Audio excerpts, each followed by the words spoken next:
The minister declared I was no longer welcome. Faces tightened, eyes avoided mine. I had crossed the line. In a society where no one questions authority, I had questioned.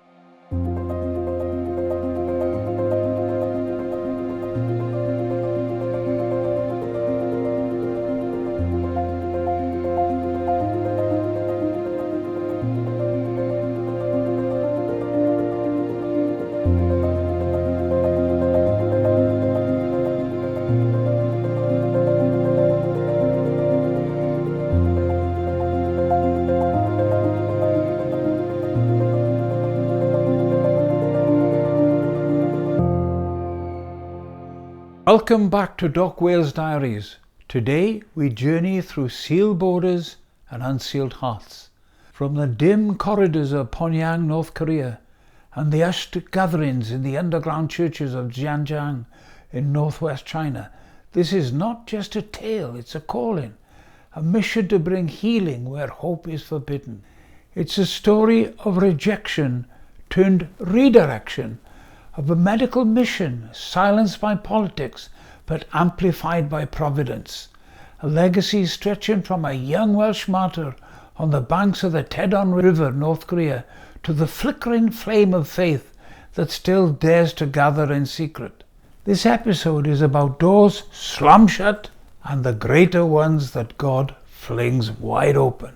It's about the echoes of revival and how faith, deep and defiant, doesn't require a passport. So come with us into the silence, into the fire, into the faith that refuses to be exiled. That Welsh doctor must not come back to North Korea. Those chilling words were shared privately with Sandra Sue, director of Wheat Mission. It was 2007. I had just completed my second visit to Pyongyang, North Korea, when I learned my welcome had ended. I was stunned, saddened, but in moments like these, I've learned to turn to the scripture.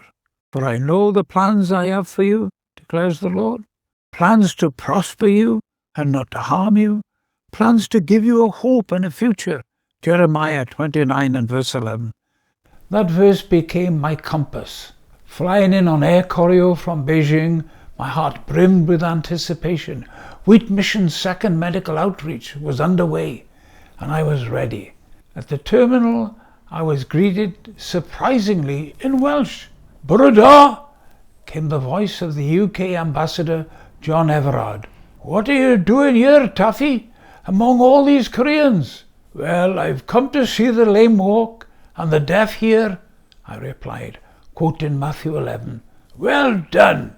All the best, he said and smiled.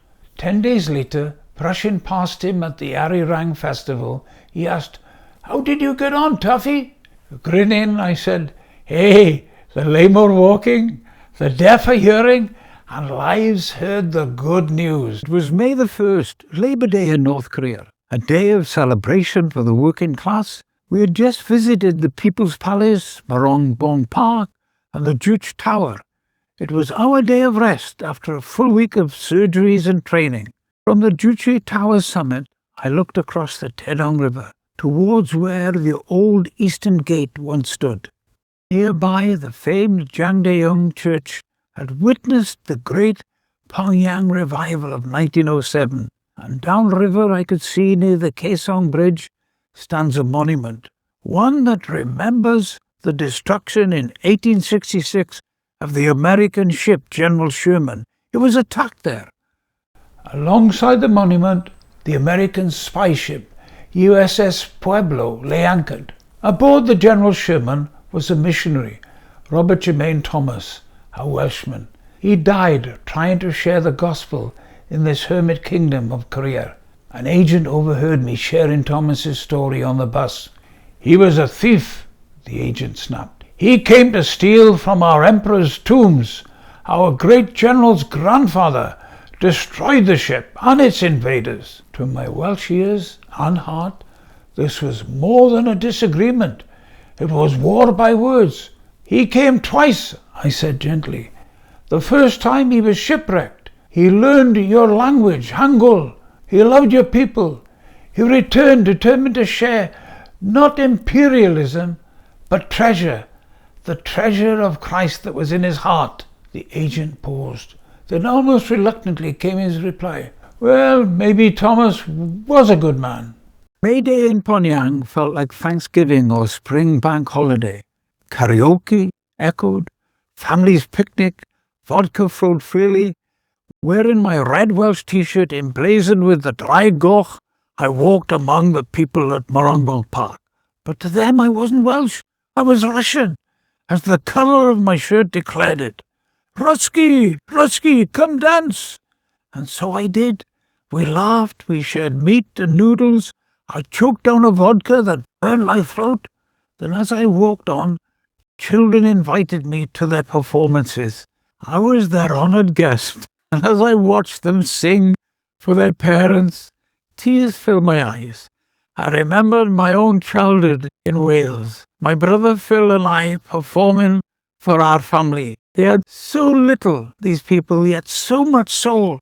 I wept because once those very hills had rung with the hymns. These streets had witnessed revival. People had trusted Thomas's God. Now the churches were silent, oppressed by empire, the Japanese, then by ideology, communism. Still my heart burned for revival. Lord, I have heard of your fame, said Habakkuk. Renew them in our day. I understand now why the Minister of Health was displeased. I had questioned the government. Why had we been denied entry in 2006 after assembling our global team in Beijing? So much preparation, so much cost, only to be turned away. But this visit had gone better. Surgical training, life-changing operations, real relationships, and now we sat at a farewell conference. The images of the great leaders, Kim Il-sung and Kim Jong-il, watched over us in this very large room. Around the grand table, each doctor gave a report. When my term came, I stalled. My Korean-American colleague helped me prepare. So the minister requested the next person to speak, and I prayed that she might forget me. After all the participants presented their reports, the minister pointed to me. Now you speak. My hands trembled.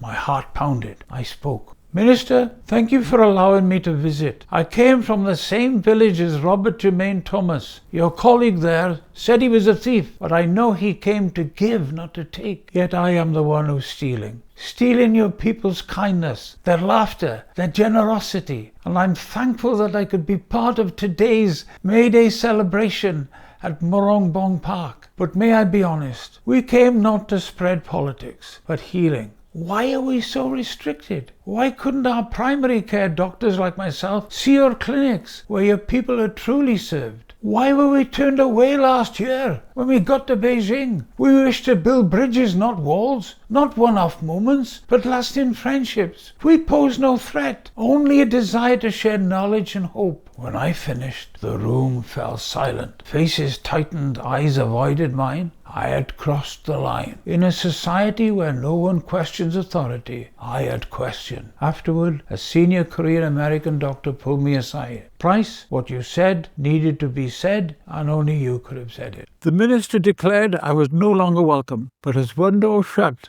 another opened. I continued to return to North Korea on my British passport, using our embassy in Pyongyang. Dual citizenship, American and British, is a strange blessing because I still believe dialogue must replace distance. Compassion must rise above suspicion. Faith must walk even where it is not welcomed. Next time on DocWales Diaries, we're going to travel deeper into the stories of hidden worship and unspoken bravery. We'll meet a young believer who risked everything for one single page of scripture and discover how revival flames can flicker under the coldest regimes. Until then, keep walking the road less traveled and never underestimate what God can do with a willing heart to cross borders. Doc Wales.